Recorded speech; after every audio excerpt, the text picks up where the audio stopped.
Урматтуу кыргызстандыктар, мына бүгүн баарыбыз эгемендик күнүн майрамдап, мамлекетибиздин барлык жер-жерлеринде чоң-чоң мааракелер өтүп жатат.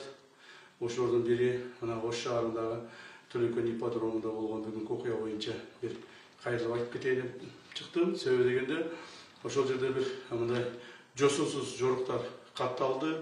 Мына кыргызыбыздын көпөрү оюнунун негизинде өтө көп адам чогулгандыктан эки команданын бири-бирине спорттук белдешини чырга айландырышып, ошол жерде мындай жакшы эмес адамдар, кээ бир 5-10 адамдын кылган кылыктарынын негизинде көпчүлүк адам, көпчүлүк эл ошогон баягы эмоцияга берилип, жана ачууга алдырышып, кызуулукка алдырышып, ушундай тополоңго барганга аракет кылышты.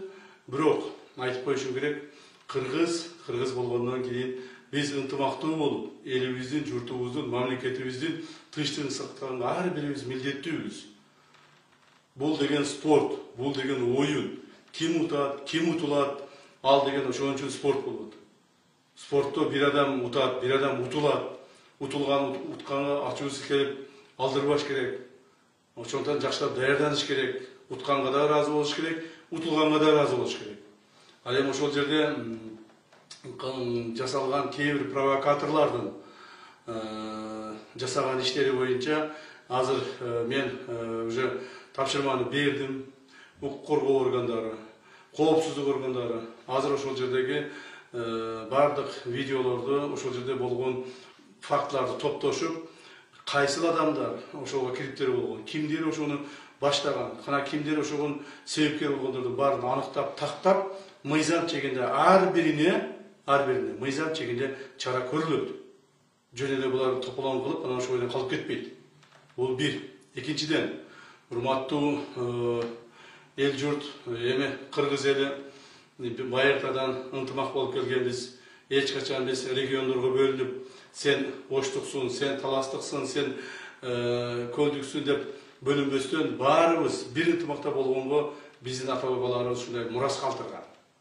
Ал эми ошол ынтымагыбызды бузганга аракет кылгандарды биз жазалайбыз. Кыргыз элибиз өзүбүз жазалашыбыз керек.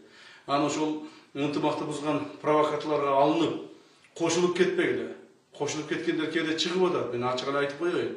Мына мага бүт маалыматтар келип атат. Азыр мына түнкү саат 12 болду. Баарыбыз жумуштабыз, иштеп атабыз, ошол элдин коопсуздугун, тынчтыгын сактайлы деген максатта. Ар түрдүү провокаторлорго эскертүү иретинде айтып коеюн.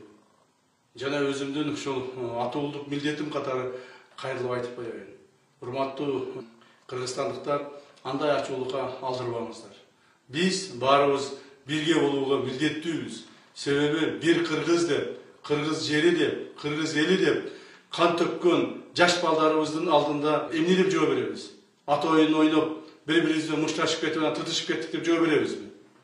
Ал балдарыбыз ошол 18-20 жаштагы, 25 жаштагы балдарыбыз, ошол эле таластык дастаныбыз, оштук уланыбыз кече эле жанын берип коргогон элибизди, жерибизди коргоп жанын берип атат жигиттерибиз. Биз элибиз, журтубуздун тынчтыгын сактаганга милдеттүүбүз, дагы бир жолу айтып коеюн.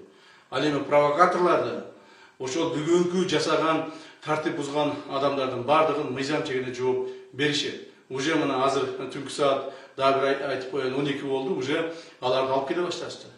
Ким мыйзам бузса, ошолорду чара көрөбүз. Регионалдык маселени козутпастан бир уч кыргыз, болгону бир уч кыргыз, бир муштун болуп турганга аракет кылышыбыз керек. Мамлекетибиздин башка жерлеринде Кудайга шүгүр баары тынч, элибиз эгемендүүлүктү майрамдап атат. Мына азыр деле площадьта элдер көп, Бишкектин мына борборунда. Мен бүгүн атайын президентибиз, урматтуу президентибиз Садыр Кожоевичтин тапшырмасы менен Ошко барган жокмун майрамдаган жерибизге. Биз ушул жерде калып, ушул жерде мына тынчтык, коопсуздук карап отурабыз. Төлөкөндүн ипподромун ушунча аракет кылып, тазалап, сырдап, актап, акча жумшап, оңдоп, силер үчүн жасап атат ошонун бардыгын. А силер болсо ушундай туура эмес мамилени кыласыздар. Ошондой деле элибизди мындай бөлбөш керек. Силер андайсыңар, силер мындайсыңар деп. Баарыбыз бирдей болгонго милдеттүүбүз.